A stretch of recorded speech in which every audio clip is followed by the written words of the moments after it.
My name is Captain Dana Whitmore. I'm 35, a Marine officer, and a single mom. I've seen enough chaos overseas to last a lifetime, but nothing ever prepares you for the landmines inside your own family. After 2 tours, I came back home determined to build a stable life for my daughter Sophie. She's 8, she's got more curiosity than fear, and she's the only reason I haven't lost my sanity through deployments, divorce, and everything in between. Sophie is the kind of kid who collects little details about the world. She sketches in her notebooks, braids, friendship bracelets, and treats every compliment about her long blonde hair like a medal of honor. She's been growing that hair since she was 4, and she's proud of it. People at school call her Rapunzel. She likes to flip it over her shoulder whenever she's excited. It's silly, but it's her thing. I divorced her dad, Grant, 5 years ago. He moved to Seattle for work, and while he's still in her life, it's more video calls than real weekends together. We're civil, but I wouldn't call us friends. Sophie misses him, but she's learned to live with it. That's the kind of resilience she has. Now, about the other side of my so-called family. My younger sister Tracy is 32, 3 years younger than me, and always convinced she's supposed to be better, prettier, more loved. Spoiler alert, she isn't. She's been jealous of me since high school. When I enlisted, she rolled her eyes. When I made captain, she called it a desperate career choice. When I had Sophie, she joked about how fast I'd ruined my body. She lost her marketing job at Brightwave Media last month after some shady expense scandal, though if you ask her, it's because the company didn't value her genius. Sure, Tracy, keep telling yourself that. Our mother, Martha, has been protecting her since birth. If Tracy set the kitchen on fire, Mom would say the stove was faulty. If Tracy stole clothes from my closet, Mom would ask why I was so stingy.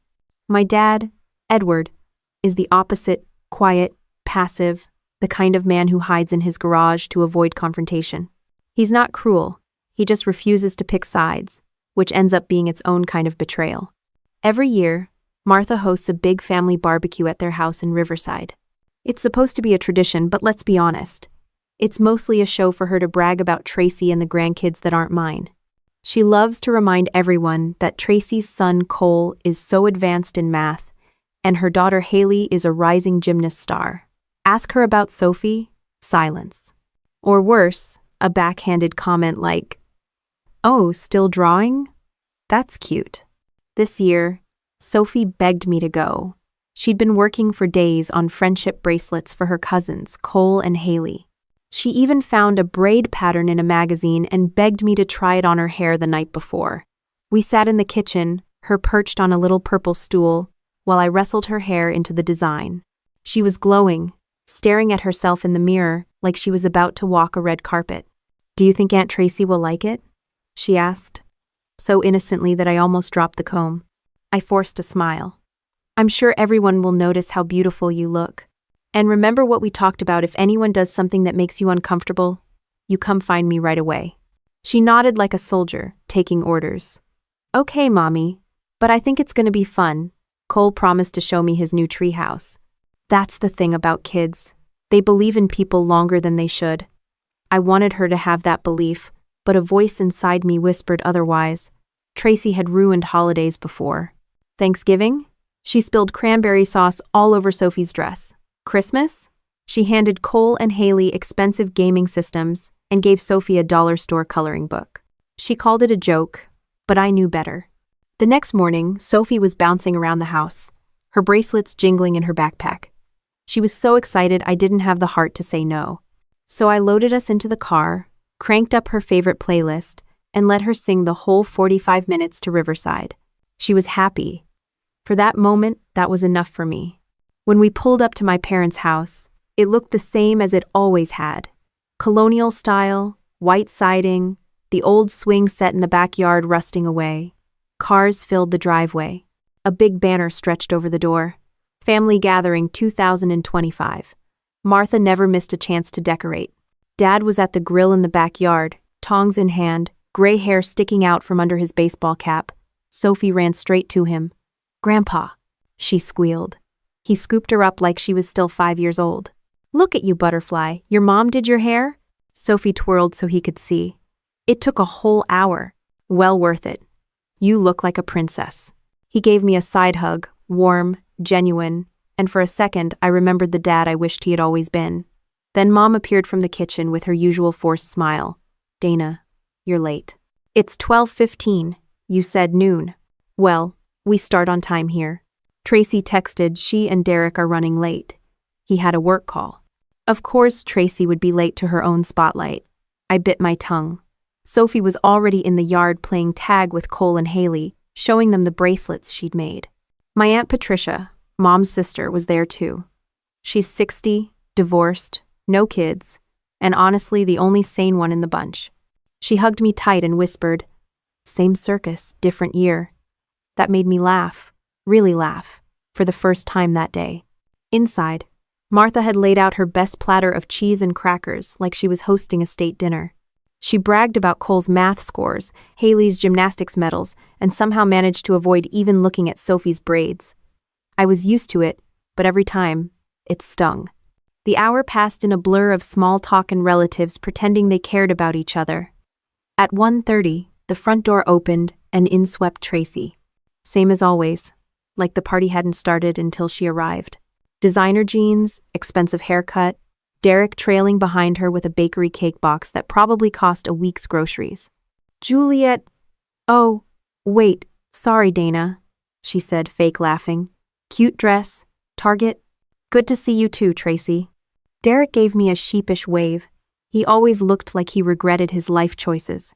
Mom rushed to take the cake from him like it was the crown jewels. "From that French bakery downtown?" Tracy insisted. "Isn't she thoughtful?" "Yeah, thoughtful. About herself." I tried to ignore her, sipping lemonade, chatting with Patricia, watching Sophie run in from the yard, face flushed with excitement. "Mom, can I go upstairs? Cole says he has a new game." Before I could answer, Tracy cut in. "Oh yes, Cole's been dying to show everyone his new system. All the kids are going up. Right, Haley?" Her eyes lingered on Sophie's hair, and something flickered there. Sophie looked up at me, hopeful. "Is it okay, Mommy?" I hesitated. My gut told me no. My gut screamed no. But all around me were relatives watching, waiting to see if I'd be the overprotective killjoy again. "Sure, honey. Have fun." I watched her skip toward the stairs, bracelets jingling, braids swinging. Tracy's gaze locked on her like a hawk sizing up prey. And I swear, in that moment, something in me knew this was about to go very, very wrong. I set my glass down and forced myself to breathe slowly while I kept my eyes on the staircase. Sophie's laughter floated down from the second floor, mixed with the voices of Cole and Haley. For a moment, it sounded harmless. Kids being kids. I tried to relax, but that flicker in Tracy's eyes when she looked at Sophie's braids kept replaying in my head like a bad loop. In the backyard, relatives milled around the grill, plates piled high with ribs and potato salad. I made small talk with Patricia, who was sipping iced tea like it was whiskey, rolling her eyes every time Martha bragged about Tracy. "Cole's already doing pre-algebra," Martha announced proudly to a cousin I didn't even recognize. "And Haley placed second at the regional gymnastics competition. Judges say she's Olympic material." I didn't bother pointing out that Sophie had just won an art award at school because I knew Martha wouldn't care. My mind kept drifting upstairs. It was too quiet. For a house with 3 kids under 12 in one room, it should have sounded like a stampede. Patricia touched my arm. "Something's off," she whispered. "You feel it too?" She nodded. "She bought clippers yesterday. Said she was saving money cutting Derek's hair. Strange thing to brag about, don't you think?" I froze. "Clippers? Brand new. Saw them in her purse. Funny, right? She spends a fortune on a cake but suddenly cares about saving on haircuts." My stomach tightened. Sophie's braids, Tracy's flicker of jealousy, the silence upstairs. It started connecting in a way I didn't like. "Where are those kids?" I said a little too loudly. Martha appeared at my elbow. "Relax, they're fine, playing games, don't be so overprotective." She said it like a command, the same tone she'd used when I was 16 and Tracy had ruined my prom dress. "Don't be dramatic, Dana. You'll ruin the evening." I forced a nod, but my pulse was hammering. I walked to the bottom of the stairs, listening. Nothing but muffled game noises. I told myself not to jump to conclusions, but the itch under my skin said otherwise. When I turned, I saw Derek staring out the window, beer bottle in hand, avoiding eye contact with me like it burned. That was the tell. He knew. He damn well knew something was happening upstairs. I started up the stairs, each creak under my feet loud enough to make my chest tighten. Halfway up, I heard a faint sound, too soft for anyone else to notice. A sniffle. A whimper. Not laughter. Not excitement. I took the last few steps faster, my hand gripping the banister hard enough to hurt. The hallway was too quiet, doors closed. My old bedroom was empty. The guest room, too. Cole's voice drifted faintly from behind the closed door of his room, shouting at a video game. But that wasn't what stopped me. It was the sound from the bathroom. A soft, muffled sob. I stepped closer, pressing my palm to the door. Sophie? My voice came out sharper than I intended. There was a pause, then a small, broken voice. Go away. My chest constricted. Sweetheart, it's me. Open the door. I don't want you to see. She sobbed. The air behind me shifted. Tracy was leaning against the wall, phone in her hand, smile curling at the edges. She's fine, she said smoothly. Kids are dramatic. Something in my gut snapped tight like a rope. That look on her face wasn't just smug, it was satisfied. And that was the moment I knew something had gone terribly, irreversibly wrong. I shoved past Tracy and twisted the bathroom handle. Locked. My knuckles rapped against the wood, harder this time. Sophie, unlock the door right now. There was a shuffle inside, followed by another stifled sob. My pulse kicked up, heat rising in my ears. The voices from the bedroom down the hall, Cole and Haley yelling at their game, sounded distant, irrelevant. All I heard was my daughter's voice, breaking. Tracy leaned one shoulder against the wall, tapping her phone like she was checking notifications. Don't be so dramatic. She's probably crying because she lost a round of Mario Kart. Give me the key, I snapped. She widened her eyes innocently. What key? It's just kids. You're always making a scene, Dana. That's why nobody likes coming to these things. I pounded on the door again. Sophie, I'm counting to 3. My training kicked in, sharp and commanding. 1, 2. The click of the lock cut me off. The door creaked open a few inches, and Sophie's face peeked out, red eyes, cheeks streaked with tears. She clutched the towel around her shoulders like it was armor. Mommy, don't. Her voice cracked. My heart clenched. I pushed the door open wider. Then I saw it. The sink was covered in long strands of blonde hair, scattered across the counter like shredded rope. Clumps littered the floor. The towel slipped, and her braids were gone. Her scalp was patchy, bare in uneven strips. My breath caught in my throat, but not from surprise because I'd already feared it. Behind me, Tracy snorted. Oh, for God's sake, it's just hair. You act like she's dying. Sophie's bottom lip trembled as she whispered. She said it was funny. That.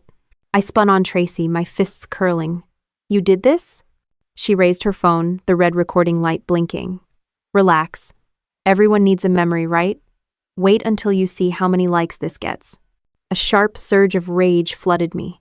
I grabbed for the phone, but she jerked it back, laughing. Temper. Temper. What would the Corps say about their model officer losing it over a haircut? Sophie buried her face in my shirt.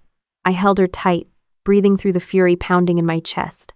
Years of combat discipline kept me from lunging at Tracy right then, but only barely.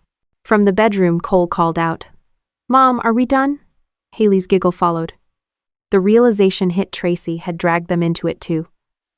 They weren't victims this time. They were accomplices, however unwilling. Delete it now. My voice was steel. Tracy shrugged, tucking the phone into her pocket. Already in the cloud. You can't touch it. Besides, everyone will think it's hilarious. Who cares? It's just a joke.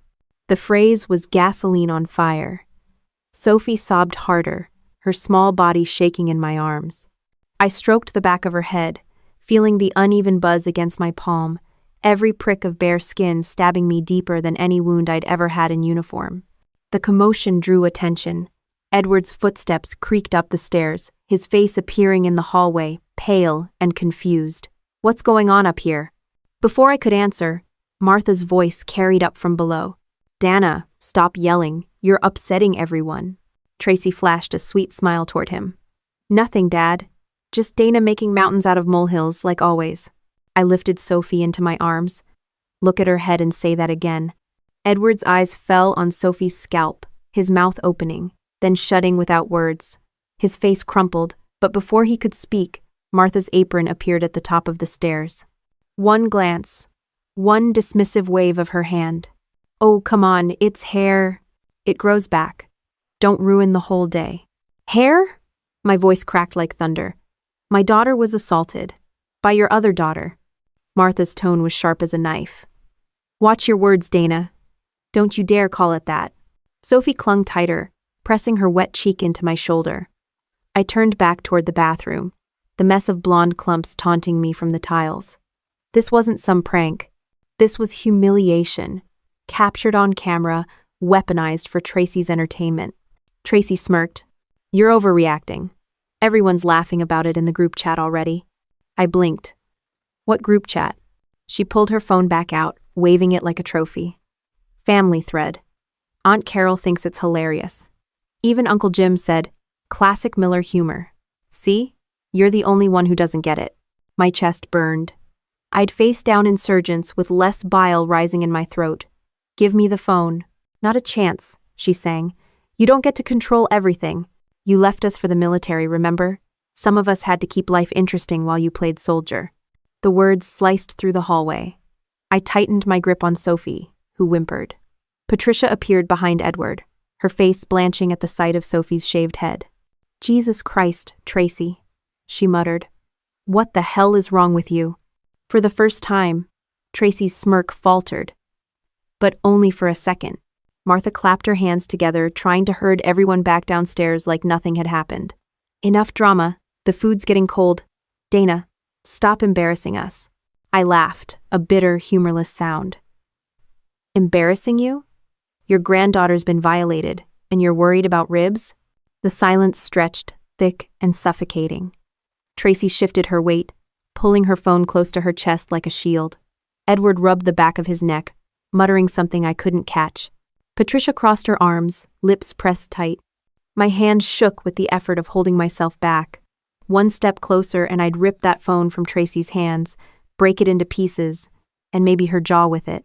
The only thing stopping me was Sophie's trembling breath against my collarbone. I turned, heading for the stairs with Sophie cradled against me. Every pair of eyes followed, judgmental or indifferent.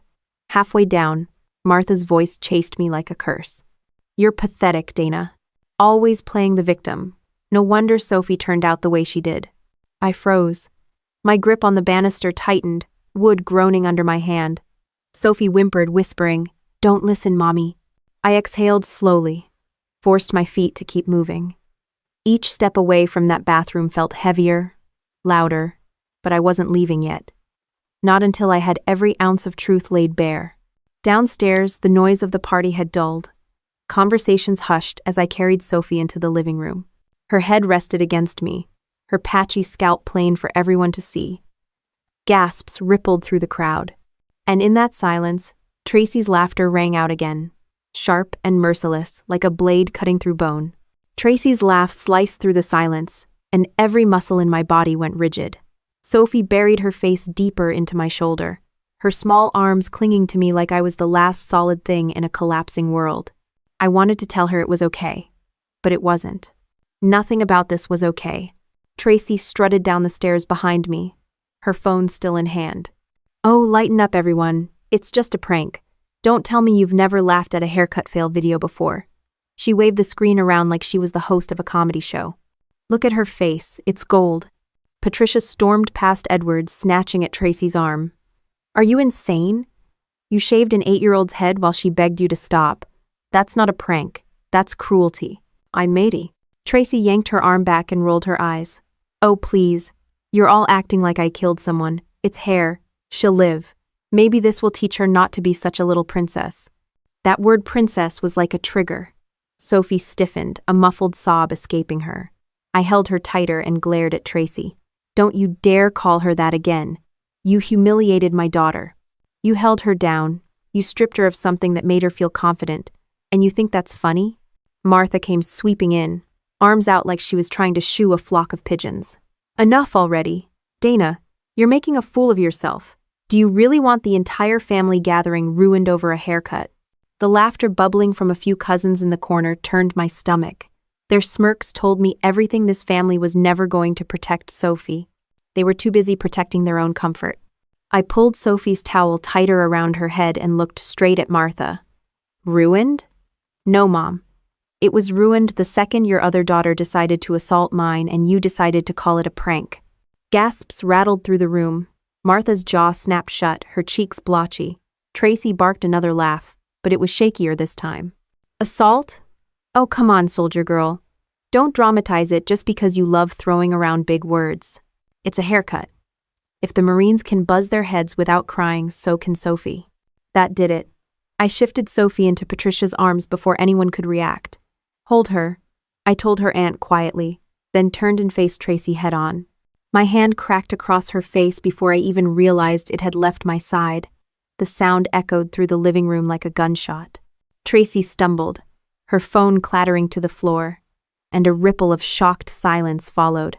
Touch my daughter again, I said, voice steady and low. And I swear I'll make sure the only haircut you get is the one they give you in prison. Tracy's eyes widened, her cheek flaming red. For the first time that day, she looked rattled. She scooped up her phone, glaring at me. You're insane. Totally insane. Hitting me? In front of everyone? I'll press charges. Go ahead, I shot back. Press them. Because the video you're so proud of? That's evidence. It shows you shaving an 8-year-old's head while she screams. Assaulting a minor. I dare you to bring it into a courtroom. A murmur swept through the crowd, uneasy and divided. A few heads turned toward Tracy, and for once, she didn't have a comeback ready. She just hugged her phone to her chest, her mouth opening and closing like a fish gasping for air. Edward finally spoke, his voice trembling. Good God, Tracy. What have you done? Don't start, Martha snapped at him, whirling on me instead. How dare you strike your sister in my house? After everything we've done for you, you stand there and threaten her like some thug? Everything you've done for me? I laughed bitterly. What exactly would that be? Standing by while Tracy tormented me as a kid? Pretending not to notice every time she went too far? And now today you stand here defending her while your granddaughter hides under a towel, humiliated and terrified. The words tumbled out before I could stop them, sharper than any weapon I'd ever carried. Martha's face twisted, her lips curling as she spat. That girl has been nothing but a source of drama since the day you announced your pregnancy. We told you not to bring that bastard child into this family, and now look troubled just like I warned. The air sucked out of the room. My chest tightened as Sophie's head jerked up, her wide eyes searching mine. Mommy, what does that mean? She whispered. I swallowed hard, fighting the wave of rage threatening to explode. It means nothing, I told her, kissing the top of her bare scalp. Grandma's wrong, always has been. Patricia's hand clamped onto Martha's arm. How dare you? She hissed. That's your granddaughter. But Martha wasn't finished. You think I don't know? Kevin questioned it himself. He barely wanted to be around after Sophie was born. Everyone knew it. That was the knife to the gut. Kevin had never questioned Sophie's paternity, never. Our divorce had nothing to do with that. But the fact that Martha was willing to throw it out like poison in front of everyone, especially Sophie, told me there was no line she wouldn't cross. I straightened, my voice cold. You've made your choice, Mom. You chose to defend cruelty and lies instead of protecting a child. You're no family of mine, and you sure as hell aren't family to Sophie. Gasps rippled again, louder this time, as I grabbed Sophie back from Patricia. She clung to me, her small body trembling. I marched toward the front door, every eye glued to us. Tracy's voice called after me, shrill and mocking. Run away, Dana, just like always. Hide behind your Marine uniform and your precious little brat. But everyone knows the truth, now you're nothing without your fake honor. I stopped at the door, turned, and met her eyes. For the first time, I saw the truth behind her smirk. Jealousy, bitterness. The gnawing emptiness of someone who'd spent her whole life tearing others down because she could never build herself up. You're right about one thing, Tracy, I said quietly, my words cutting sharper than any scream. Everyone does know the truth now. About you. Her face paled, and the room erupted in whispers. I yanked the door open, the cool air rushing in like freedom.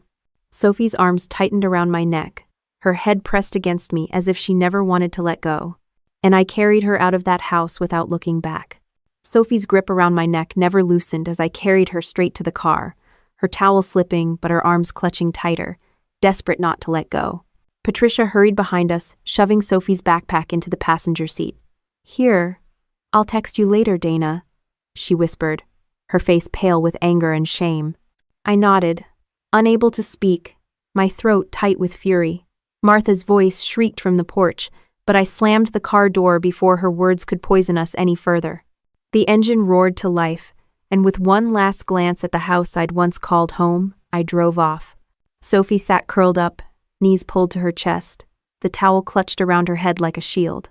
Her eyes were red, swollen, darting nervously every time I slowed at a stoplight. I reached across and squeezed her hand. "You're safe now, baby. Nobody's ever going to touch you again." She nodded weakly, then whispered, "Why did they laugh, Mommy? Why didn't Grandpa stop them?" The question cut deeper than anything Tracy had said. "Because sometimes grown-ups are cowards," I answered quietly, choosing honesty over comfort. "But that doesn't make what happened your fault." Her lip quivered, but she didn't cry again. She just stared out the window as we pulled into our driveway, our little house with the chipped shutters suddenly feeling like a fortress compared to the nightmare we'd left behind. Inside, Sophie went straight to the couch, curling up with her stuffed rabbit. I pulled out my phone with shaking hands and dialed the one person I trusted to steer me through this mess. "Captain Whitmore?" a familiar voice answered. "It's Dana," I said, my throat tight. "I need help. Legal help." It was Mark Donovan, an old friend from my time stationed in San Diego, now a JAG lawyer. He listened as I poured out the entire story, from Tracy's clippers to the video, to my mother's poisonous words. His response was immediate. "That's assault, Dana. Plain and simple. Assault on a minor, caught on video. You need to file a police report tonight. I'll guide you through the restraining order paperwork in the morning." The words, restraining order, hit me like a lifeline. I don't ever want her near Sophie again. "And she won't be," Mark said firmly. "But I need you to document everything. Photos of Sophie's head. Screenshots of that video if you can get them. Write down every detail while it's fresh." "That's..." I glanced at Sophie, huddled with her rabbit, fragile but strong in ways no child should have to be. "I'll do it," I promised. After hanging up, I crouched beside her with the gentlest voice I could manage. "Sweetheart, I need to take some pictures of your hair. For the police. Not to show anyone else. Just so they understand what happened. Is that okay?" She hesitated, then nodded slowly. "If it helps make Aunt Tracy go away. Now." I swallowed hard and snapped the photos, each click of the camera shutter a reminder of the battle I was about to fight, not overseas but here, in my own family. Later, as I tucked Sophie into bed, she whispered through the dark, "Do we still have to see them again? Grandma? Aunt Tracy?" I sat on the edge of her bed, brushing a hand over her nearly bare scalp. "No, we don't have to see anyone who hurts us. Family is supposed to love you, protect you. If they don't, then they're not really family."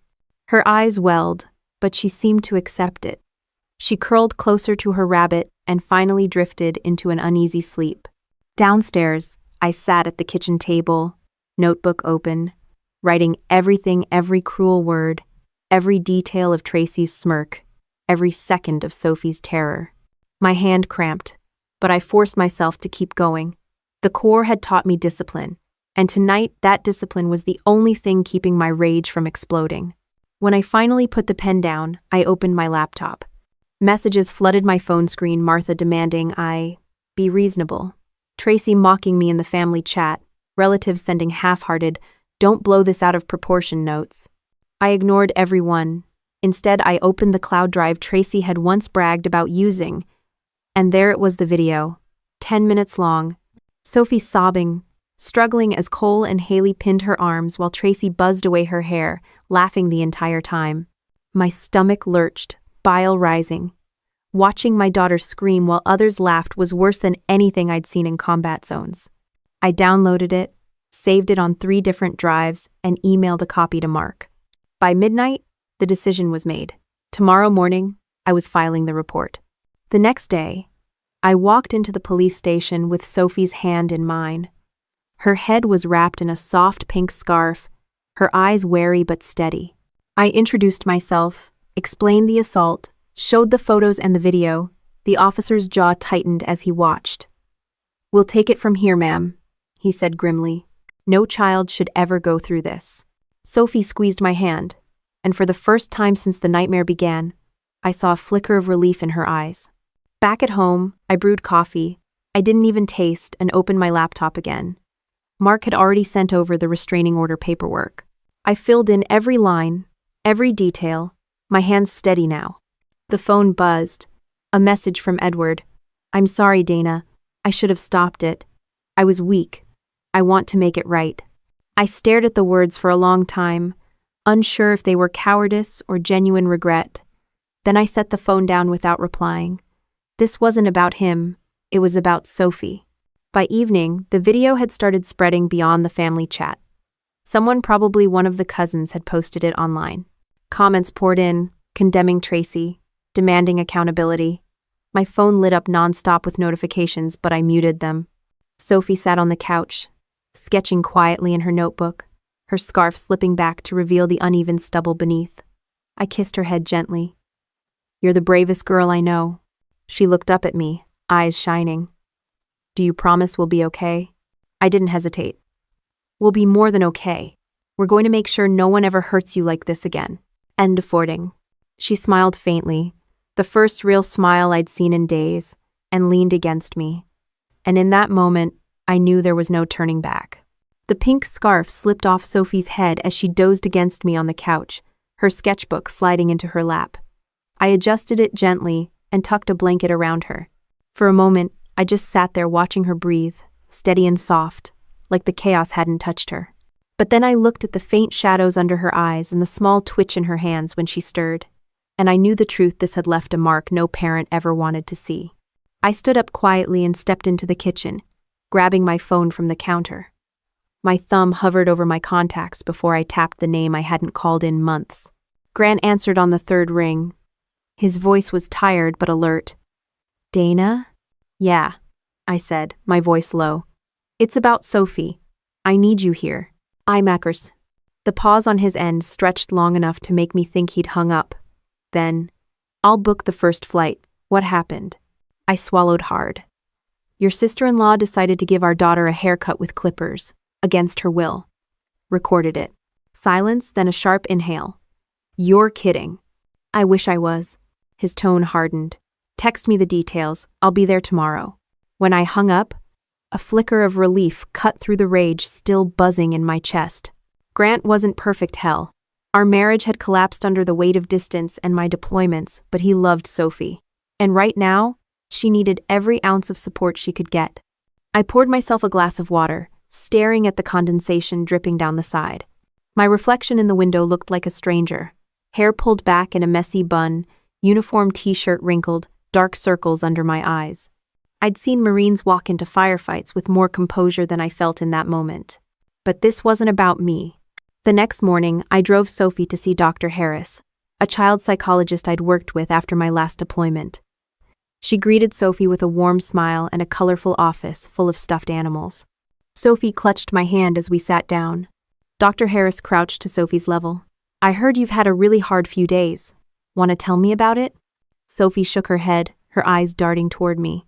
"That's okay," Dr. Harris said gently. "You don't have to talk until you're ready.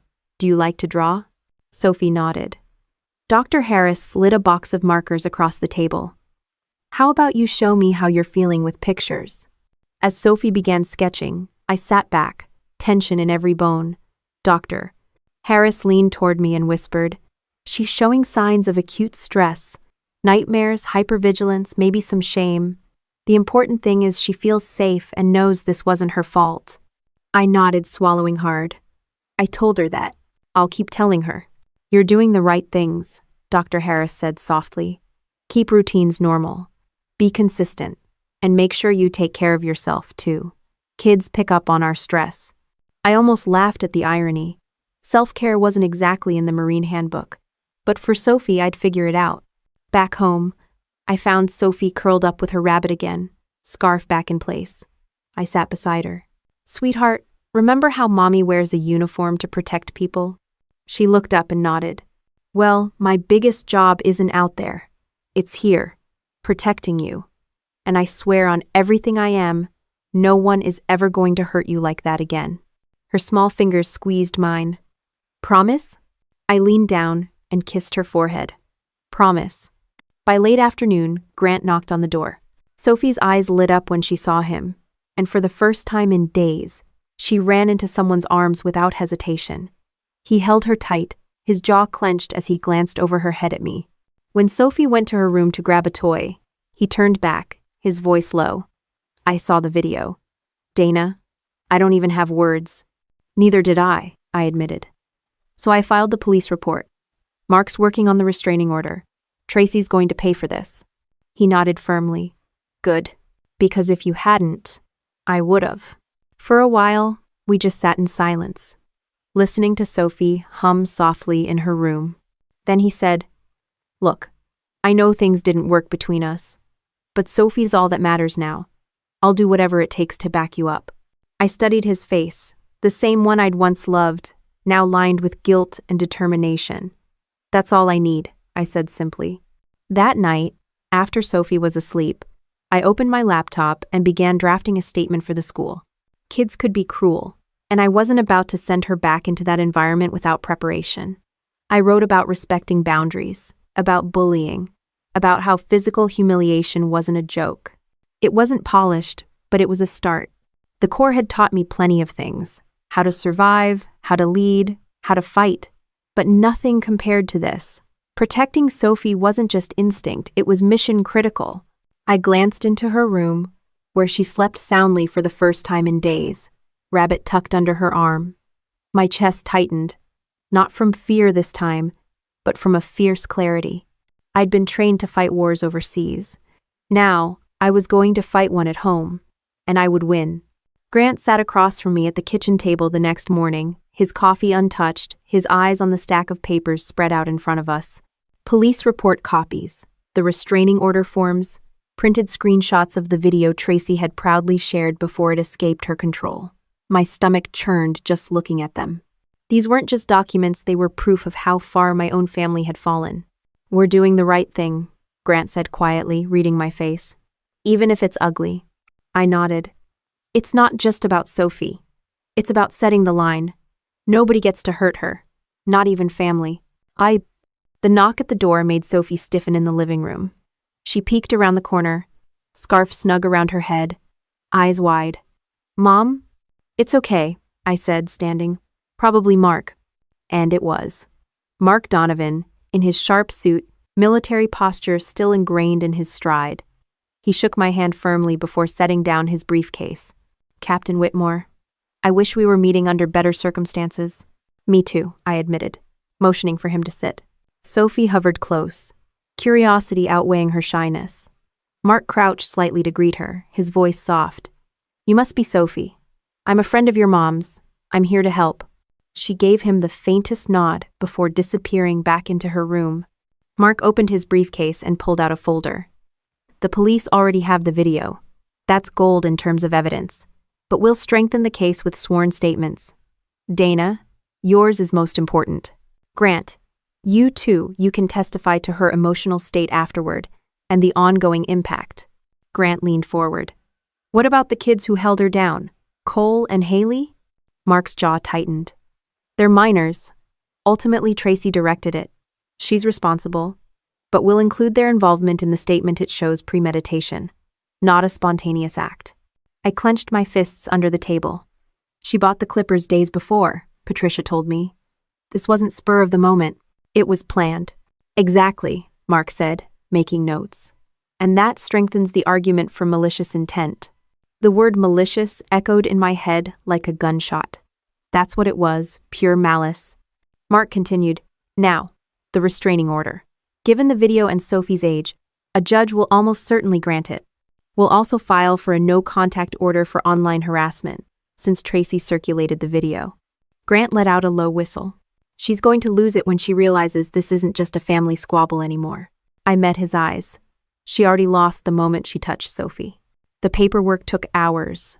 Every line forced me to relive the bathroom scene, the clumps of hair, Sophie's sobs.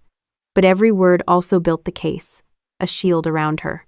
When we finished, I felt drained, but steady. That afternoon, Edward called. I almost let it go to voicemail, but something in me wanted to hear his voice. "Dana," he said, weariness heavy in every syllable. "I know you don't want to hear from me, but I need to say I'm sorry." I didn't speak. "I should have stopped it," he continued. "I saw the signs. I heard her crying. I froze.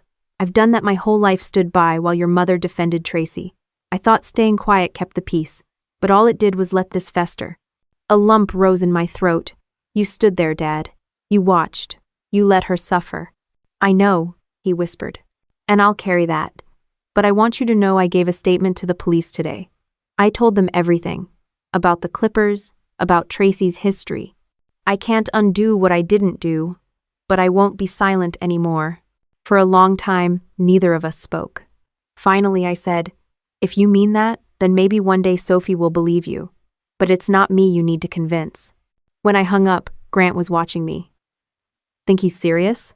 I shook my head slowly. "I don't know, but at least he's scared enough to realize silence won't save him anymore." By evening, the paperwork was filed.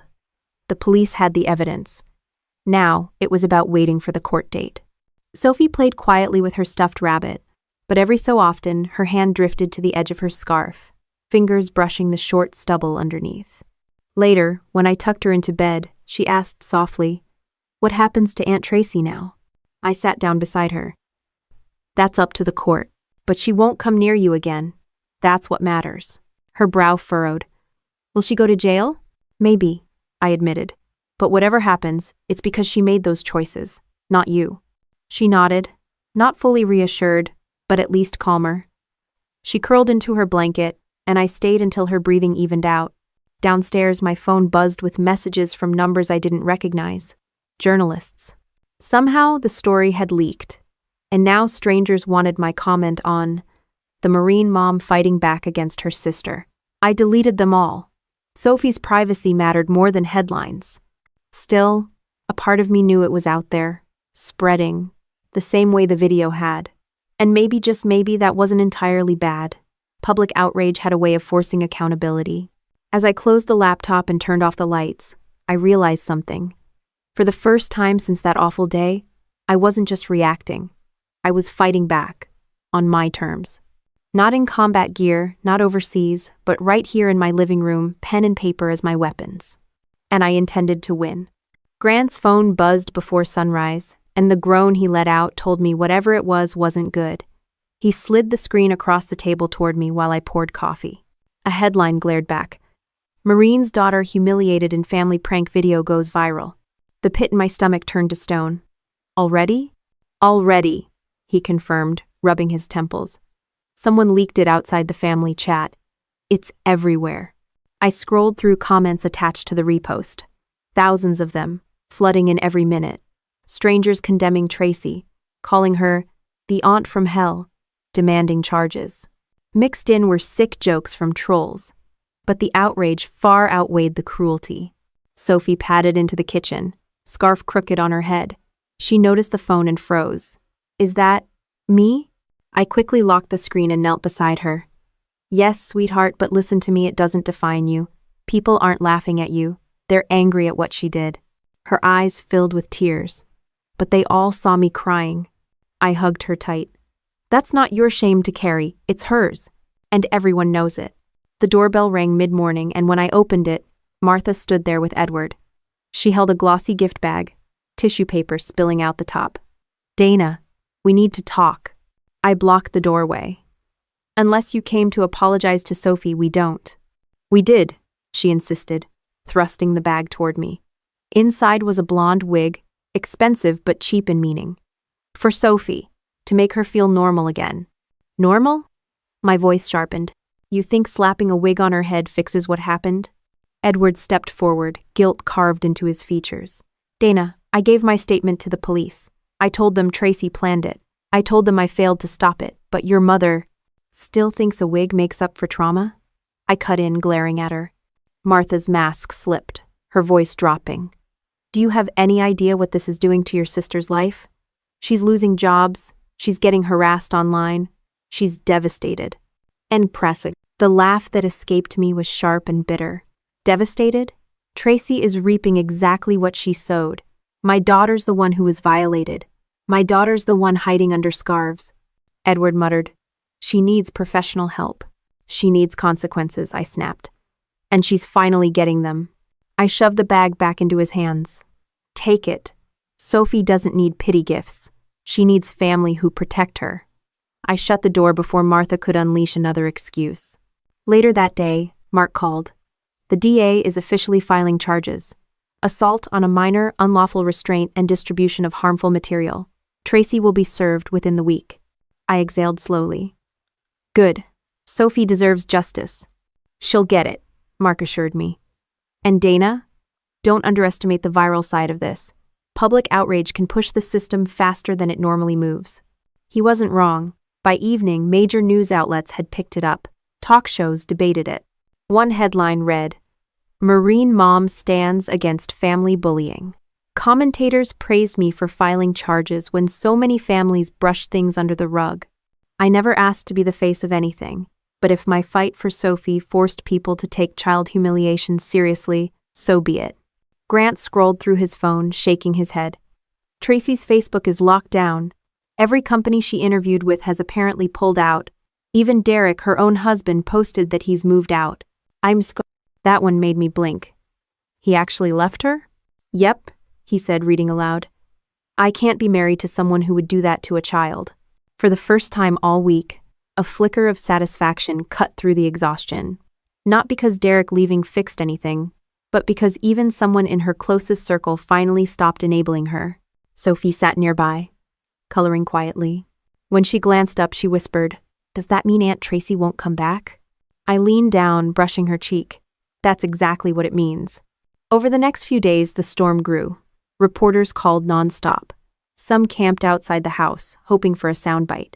I ignored them all, drawing the curtains and keeping Sophie away from windows. At school, the principal met me in her office. We're aware of what's happening, Captain Whitmore. We've already prepared staff to support Sophie, and we'll hold a class discussion about respect and consent before she returns. She will not be singled out. Relief washed over me. Thank you.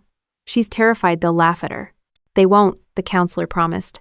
And if they do, we'll shut it down immediately. When I told Sophie that night, she nodded slowly. Maybe I can go back soon. But can I wear a scarf? Of course, I said. You can wear whatever makes you feel safe. The next morning, her best friend Paige showed up on our porch with her mom. Paige's hair had been buzzed down to a short crop. I wanted to match Sophie, she said brightly.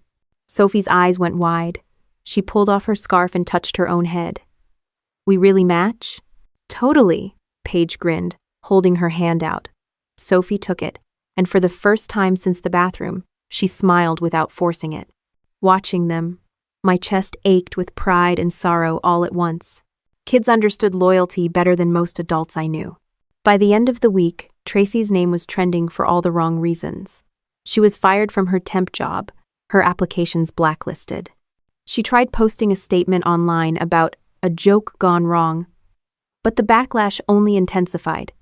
Comment sections tore it apart. Martha called again, her voice sharp. Are you happy now? You've destroyed your sister's life. No, I replied coolly. She destroyed it herself. Endo. When I hung up, I looked at Sophie sketching beside me, her scarf tossed aside. Her confidence wasn't back yet, but it was growing, and that was all the revenge I needed. The morning air smelled like rain as Sophie and I walked into her school, her pink scarf tied neatly around her head. She held my hand tight, though her chin was lifted higher than it had been in days. Inside the counselor's office, posters about kindness and respect lined the walls. The principal greeted us warmly, crouching to Sophie's level. We're so glad you're here today. Everyone knows about what happened, but we've already had a talk in class. You're not alone. Sophie's eyes darted to me, uncertain. I squeezed her shoulder. You don't have to be brave every second, just be you. When she finally stepped into the classroom, Paige was waiting, hair cropped short, grinning wide. Hey, twin, Sophie laughed. the sound so pure it made my chest ache. Kids gathered around her desk, curious but supportive. One little boy said, "Cool scarf," and Sophie's smile grew. I left the school with tears threatening, but they weren't just sadness anymore, they were hope. That afternoon, Dr. Harris met with us again. Sophie showed her drawings. One of herself with long hair, crying. One of herself with short hair, smiling next to Paige. "That's how I feel better," Sophie explained. Dr. Harris nodded gently. "That's called reclaiming your story. You're doing something very powerful, Sophie." I bit my lip hard, swallowing the pride that threatened to spill out. At home, we made changes too. We turned Sophie's room into a safe haven. Fairy lights around the window, a fresh coat of yellow paint, a bulletin board where she could pin drawings and positive notes. Grant even built her a small bookshelf, stocking it with her favorite adventure stories. Every night, Sophie chose one for us to read together. Sometimes she fell asleep halfway through, her rabbit tucked under her arm, the scarf slipping off. Each time I brushed her hairless scalp and whispered the same words. "You're safe, you're loved, you're strong." Meanwhile, the storm outside our little world kept growing. Tracy's name was still trending online, but Sophie's bravery was starting to take the spotlight. The school counselor emailed me saying Sophie had asked to give a small talk during Respect Week. I asked her about it at dinner, and she shrugged, cheeks pink. I want kids to know they can tell when someone hurts them, even if it's family. I nearly dropped my fork. "Sweetheart, that's incredible. You don't have to if it feels scary." "I'm not scared," she said simply. "Not anymore." That resolve carried her through. The day of her presentation, I sat in the back of the classroom as Sophie stood in front, scarf tied bright blue. Her voice wavered at first, but steadied as she said, "Even if someone is your aunt or uncle, they don't get to touch you or hurt you without your permission. And if they do, telling is not tattling. It's protecting yourself." The room of 8-year-olds nodded seriously, and a few even clapped when she finished. Paige high-fived her. My throat closed as I realized Sophie was transforming her pain into something bigger, something empowering. At home that evening, she asked, "Was that okay, Mommy?" "Okay," I laughed softly, pulling her into my arms. "You were incredible." Our little household began to feel lighter. Grant stayed in town longer than planned, cooking dinners and helping Sophie with homework. He even joined us for weekend walks at the park, letting Sophie ride her bike while we trailed behind. It wasn't the family we used to have, but it was working. Still, Martha's shadow lingered. She sent messages, long, guilt-laden texts about how I was tearing the family apart, how Tracy needed forgiveness. I ignored them, but each ping on my phone reminded me of the toxicity I'd finally escaped. One evening, Sophie caught me frowning at my phone. "Is that Grandma again?" she asked. "Yes," I admitted. She thought for a moment, then said quietly, "We don't need her if she's mean." Simple words, but truer than anything I'd ever heard. Meanwhile, Edward made Kia de Forts. He stopped by once a week, bringing small gifts, art supplies for Sophie, flowers for me.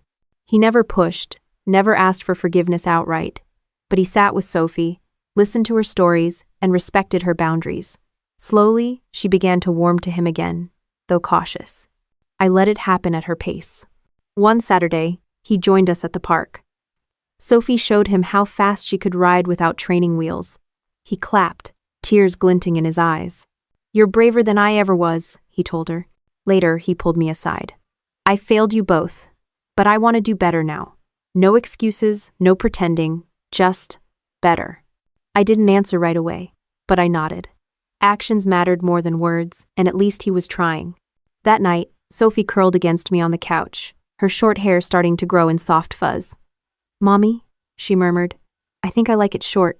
It feels me." I kissed the top of her head. "Then short it is." And Dufour. The core had drilled into me that battles are won inch by inch, not in sweeping victories. Healing was no different. Every smile Sophie gave, every scarf she wore proudly, every drawing she pinned on her board that was ground reclaimed. And as I tucked her in that night, I knew this was our new mission. Rebuilding, not just surviving.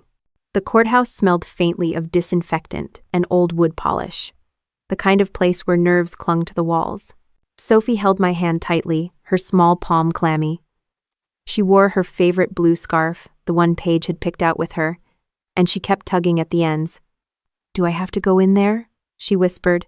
"You don't have to speak, sweetheart," I assured her. "The judge has the video. That's enough. We're just here so they know we're taking this seriously." Grant sat beside us in the hallway, flipping through a folder of documents Mark had prepared. "It's pretty cut and dry," he murmured. "Tracy doesn't have much wiggle room." When Tracy finally appeared, flanked by her attorney, the hallway buzzed.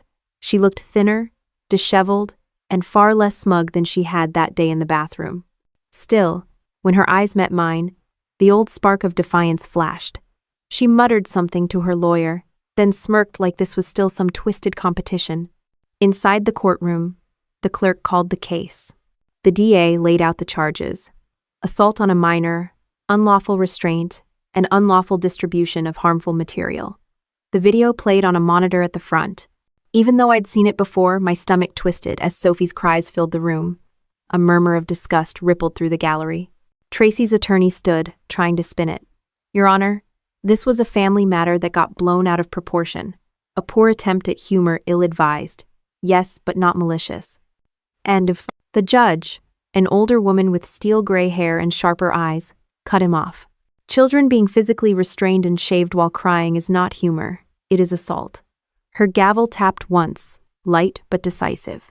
Tracy shifted uncomfortably, but her face didn't break.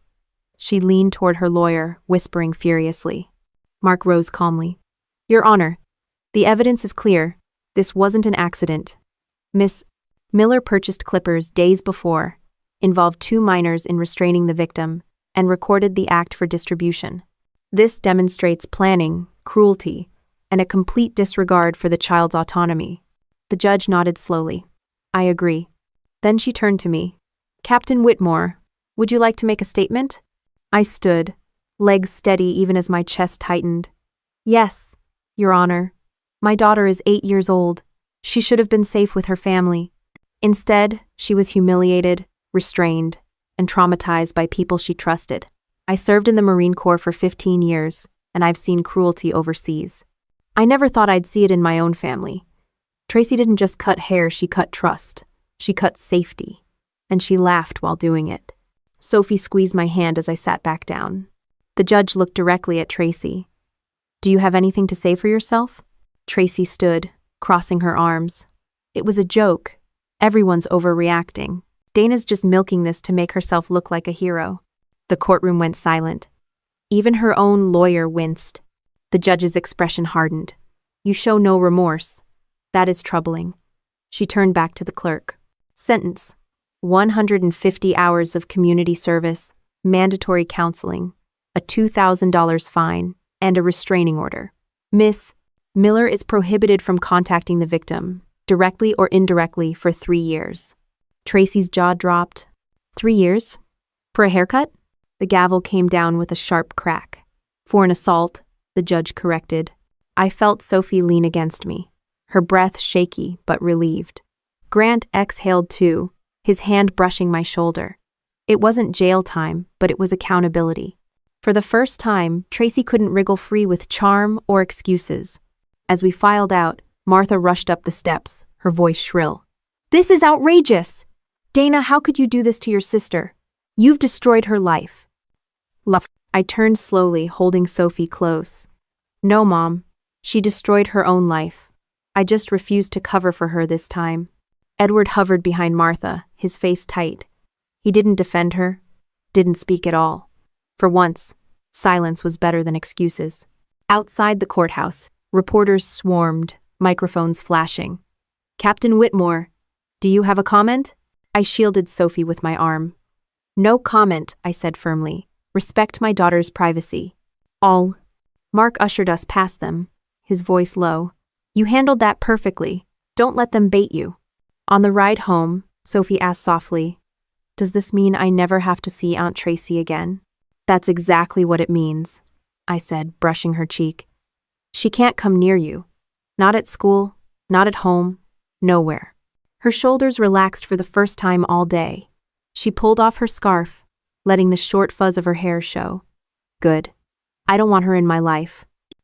That night, after tucking her in, I stood on the porch with Grant. The air was cool, crickets chirping in the distance. He leaned against the railing, shaking his head. You know, Dana, I don't think Tracy even realizes what she's lost. Not just jobs, not just reputation. She's lost family. Real family. I sipped my coffee. She never cared about family, not the way Sophie defines it. Love, respect, protection. That's family. Grant nodded slowly. You're right. And Sophie's stronger because of you. I looked through the window, where Sophie slept peacefully, rabbit tucked under her arm. She's stronger because she chose not to let this break her. I just made sure she had the space to heal. Grant was quiet for a moment, then said, Well, you've got backup now. Whatever Sophie needs, whatever you need, I'm here. The weight in my chest eased. Just a little. For the first time in weeks, I let myself breathe deeply. Justice hadn't erased what happened, but it had drawn the line in stone. And I knew one thing with certainty. Sophie and I would never step back into that toxic circle again. Sophie stood at the front of her classroom, a stack of note cards trembling in her hands. She wasn't wearing a scarf this time. Her short new growth stuck out in uneven tufts, soft and defiant all at once. I sat in the back with the other parents, my heart pounding harder than it ever had in combat.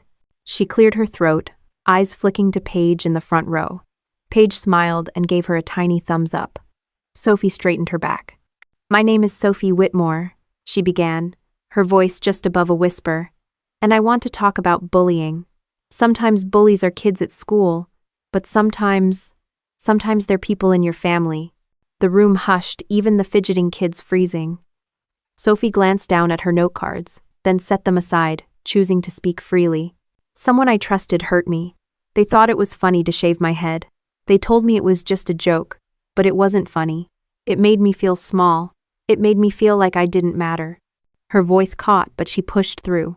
But then my mom showed me that even if someone is family, if they hurt you, you can say no. You can tell people. You don't have to stay quiet. Even if people say you're overreacting, you're not. The teacher's eyes were glassy. A boy in the second row raised his hand. What did you do when it happened? Sophie hesitated, then answered. I cried. But crying doesn't mean you're weak. It means you know something is wrong. My mom always says Marines don't stay silent when something's wrong, so I didn't. The boy nodded. Thoughtful. Sophie ended with a shaky smile. Even if it's your aunt, or your uncle, or even your grandma, nobody has the right to hurt you. And you're not bad or broken if they do. You're still you. And you're enough. The applause started hesitantly, then swelled until it filled the room. Paige jumped to her feet and clapped like crazy. I pressed my hand over my mouth, pride flooding me so fast it almost hurt. Afterward, parents approached me quietly. One mother whispered, My son's been bullied for months. Hearing Sophie today, it gave him courage. Another father said, That kid of yours has more backbone than most adults I know. And day. When we got home, Sophie tossed her note cards on the counter. I didn't need those. I just wanted to tell the truth. I hugged her tight, blinking back tears. You did more than tell the truth. You gave other kids permission to be brave too. That evening, Edward stopped by with a small bouquet of daisies. Sophie accepted them with a shy smile and let him sit with her while she showed him her drawings. He listened intently, asking about each one, and when she handed him a sketch of herself with short hair, he said softly, That's the strongest girl I've ever seen. Later, after Sophie went to bed, Edward lingered on the porch. I can't undo what I didn't stop, he admitted, his voice thick. But I'm proud of her, and I'm proud of you. You stood your ground when the rest of us were cowards. I studied him, seeing the lines of regret carved deep. It's not about me, it's about her. She's the one teaching us all what strength really looks like. Martha, of course, stayed silent through all of this. No calls, no texts. It was as if Sophie's bravery threatened her narrative too much to acknowledge. Maybe that was for the best. Some people couldn't be saved from their own denial. Grant, meanwhile, kept his promise. He attended Sophie's presentation, cheered louder than anyone, and even took her out for ice cream afterward. Watching them together, I saw glimpses of the father she needed, the one who showed up, who listened, who didn't flinch when things got hard. One night, Sophie climbed into my lap with her sketchbook. She'd drawn herself in Marine fatigues, saluting. Next to her was a figure labeled Mom, standing tall in uniform. "I made us both soldiers," she said proudly. I swallowed the lump in my throat. "That's exactly right. We are both soldiers, and we fight for each other." She grinned. "Does that mean we win?" I kissed her forehead. "It means we don't quit." The weeks rolled on, and Sophie's hair grew in thicker, softer. She stopped wearing scarves altogether, walking into school with her head held high. Paige remained glued to her side, and the two of them became inseparable. Teachers told me Sophie had started standing up for other kids too, speaking out when someone was teased, inviting loners to sit at her lunch table. She wasn't just healing, she was leading. At the Respect Week assembly, the principal announced a new student-led initiative, Voices Matter, focusing on consent and anti-bullying. And at the center of it all was Sophie. As she walked onto the stage to accept a small award, the entire auditorium erupted in applause. She didn't shrink from it this time. She smiled, waved, and stood tall. Watching her, I felt something shift. This wasn't just revenge anymore. It wasn't about punishing Tracy or silencing Martha. It was about building something better out of the wreckage. Sophie was proof that cruelty didn't get the final word. When we got home that evening, Sophie curled on the couch, exhausted but glowing. She rested her head in my lap and whispered, "Mommy, I think I finally feel like me again." I stroked her short hair, tears spilling despite myself. "That's all I ever wanted, baby girl." And in that moment, I realized she hadn't just survived. She'd risen. The evening sun painted the living room in a soft golden glow as Sophie sat cross-legged on the rug, flipping through her sketchbook. Her short hair had grown into a neat pixie cut now, framing her face with a quiet confidence that hadn't been there weeks ago. She looked up at me suddenly, her eyes steady. "Mom, can I keep it short? I don't think I want long hair anymore." I smiled. "It's your hair, sweetheart. You get to decide. If short makes you feel strong, then short it is." "No." She grinned and bent back to her sketchbook, drawing a little cartoon of herself and Paige standing side by side, both with cropped hair, both smiling wide. Grant set 2 mugs of tea on the table and sank into the chair across from me. "She's tougher than either of us realized," he said softly. "She always was," I replied. "We just had to give her space to show it." Edward stopped by later that week with takeout. He didn't knock this time, just stood on the porch until Sophie spotted him through the window and waved. She let him in with a smile, the first genuine one she'd given him since everything happened. Over dinner, he listened more than he spoke, nodding as Sophie explained her school project on kindness. When she finished, he said, "You know, I'm still learning from you. I wish I'd had your courage when I was younger." Sophie shrugged. "It's easier when you have people who believe you." "How were?" The words hit him hard. I saw it in his eyes, but instead of retreating, he leaned in. "Then I'm going to spend the rest of my life making sure you know I believe you." Martha, meanwhile, remained silent. Weeks passed without a call. No apology, no acknowledgement, just absence. And honestly, that was a relief. I had stopped expecting anything else from her long ago. One Saturday, I took Sophie to the park. She pedaled her bike fast, the wind catching in her short hair, laughter spilling out of her like it had before the nightmare. Grant jogged behind her, and I trailed with a water bottle. At one point, she skidded to a stop and shouted back, "Look, Mom, no hands." My heart jumped into my throat, but I laughed. "All right, daredevil. Just don't break your arm." She wobbled, caught herself, and came barreling back. "See? Strong like a Marine." I scooped her into a hug. "Stronger," I said. That night, after she was asleep, I sat at the kitchen table with my laptop. My fingers hovered over the keyboard, then began typing not for court, not for evidence, but for me, for Sophie. A declaration I wanted her to carry long after this was behind us. I wrote about honor, not the kind sewn on uniforms, but the kind that lives in protecting the vulnerable. About family, not the ones who share your blood, but the ones who stand by you when you're on the floor. And about revenge, not the shallow satisfaction of watching someone fall, but the deeper justice of watching the person they tried to break rise stronger. The next morning, I printed it out and tucked it into Sophie's sketchbook. When she found it, she read the first lines silently, then looked up at me. "You wrote this for me?" "Yes," I said. "For you. because I want you to know who you are. Not just my daughter, not just someone who went through something awful. You're proof that strength doesn't mean never crying. It means standing back up and saying, "You can't take me down." She hugged me so hard I thought my ribs might crack. "I'll keep it forever," she whispered. Life settled into a new rhythm. School projects, counseling appointments, dinners with Grant, quiet visits from Edward.